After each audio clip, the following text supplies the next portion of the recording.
matanya, ya. Jadi jangan pernah gentar dan takut, dan jangan pernah bimbang dan ragu. Bila saudara-saudara tinggal di dalam Dia, tanpa saudara minta pun Dia sudah memberi dan akan memberi. Apa yang tidak pernah kau pikirkan, apa yang tidak pernah kau dengar, Dia sudah memberikan itu kepada saudara-saudara. Itu sering kita nyanyikan. Termasuk saudara ini. Anda tidak menduga bahwa di penjara ini saudara bertemu dengan Tuhanmu. Mungkin sebelum masuk kemari, saudara akan pikirkan bagaimana saya akan dibalbali, dipukuli dan sebagainya. Betul? Betul? Betul. Dan nyatanya apa? Setiap hari Anda beribadah memuji Dia, setiap hari Anda mendengar suaranya lewat ibadah-ibadah.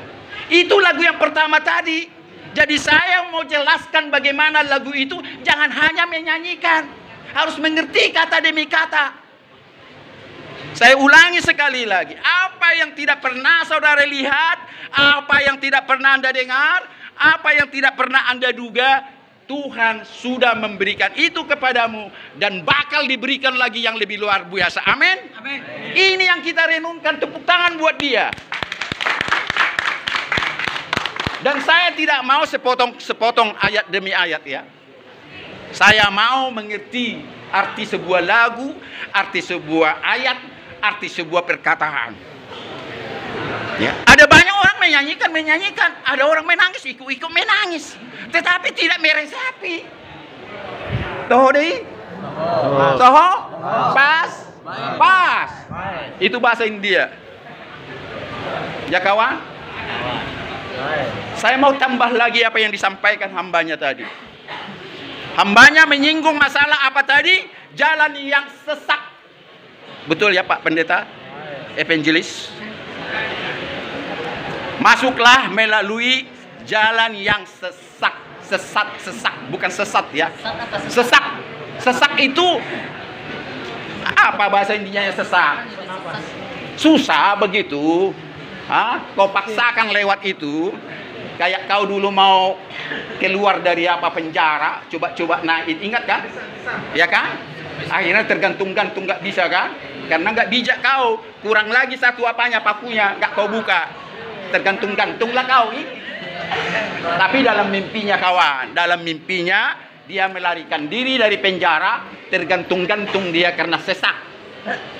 Jadi saya mau katakan, itulah namanya sola fide. Ingat, sola fide.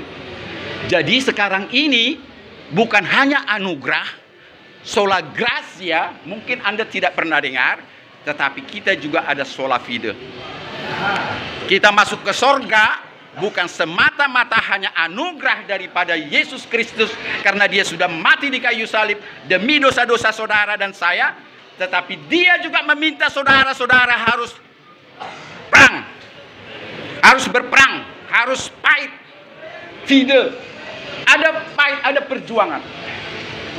Tolong buka Alkitab saudara. Tolong buka Alkitab saudara. Ya, baca tolong di situ di Lukas.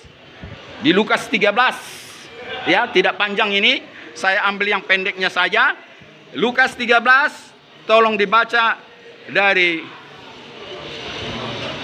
ayat yang ke-22. Tolong yang kencang saja, bantu saya. Kemudian Yesus berjalan keliling dari kota ke kota dan dari desa ke desa sambil mengajar dan meneruskan perjalanannya ke Yerusalem. Terus. Ada seorang yang berkata kepadanya, "Tuhan, sedikit sajakah orang yang diselamatkan?" Terus. Jawab Yesus kepada orang-orang di situ, "Berjuanglah untuk masuk melalui pintu yang sesak itu, sebab aku berkata kepadamu, banyak orang akan berusaha masuk, tetapi tidak akan dapat." Terus. Jika tuan rumah telah bangkit dan telah menutup pintu, kamu akan berdiri di luar dan mengetok-ngetok pintu sambil berkata, "Tuan, bukakanlah kami pintu." Dan Ia akan menjawab dan berkata kepadamu, "Aku tidak tahu dari mana kamu datang." Maka kamu akan berkata, "Kami telah makan dan minum di hadapanmu, dan engkau telah mengajar di jalan-jalan kota kami." Tetapi ia akan berkata kepadamu, aku tidak tahu dari mana kamu datang. Nyala dari hadapanku, hai kamu sekalian yang melakukan kejahatan. Ya, cukup jelas. Saya habiskan semuanya itu tidak sepotong tadi dalam kata perjuangan agar lebih jelas. Berjuanglah melewati pintu yang sesak itu, karena banyaklah orang berduyun-duyun melewatinya, tetapi hanya sedikit yang melewatinya.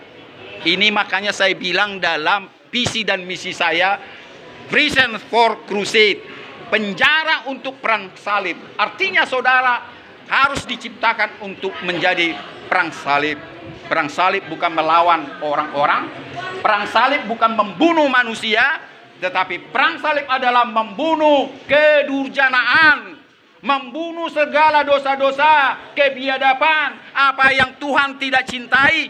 Itulah yang saudara dan saya kita perangi. Amin.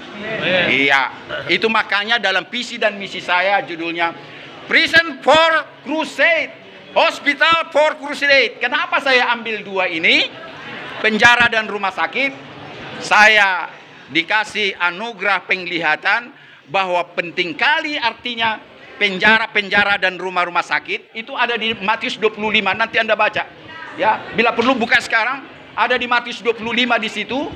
Ya, bagaimana diumpamakan ya Tuhan itu mengadili umatnya, siapa yang masuk ke surga, siapa yang ke neraka. Ya, dikatakan di sana seperti seorang gembala yang memisahkan ternaknya. Dibikinnya di sebelah kanan adalah domba-domba dan dibikinnya sebelah kiri adalah kambing-kambing. Maka dikatakan kepada domba-domba ini, terimalah hari ini kerajaan sorga yang sudah diberikan kepadamu sejak dunia ini dijadikan. Karena tatkala aku lapar engkau memberikan aku makan, tatkala aku haus engkau berikan aku minum, tatkala aku menjadi orang asing engkau berikan aku tumpangan, tatkala aku telanjang engkau berikan aku baju, tatkala aku di rumah sakit dan di penjara engkau membesuk aku. Kapan guru, kapan Tuhan kami melihat engkau seperti itu sehingga kami melakukan itu?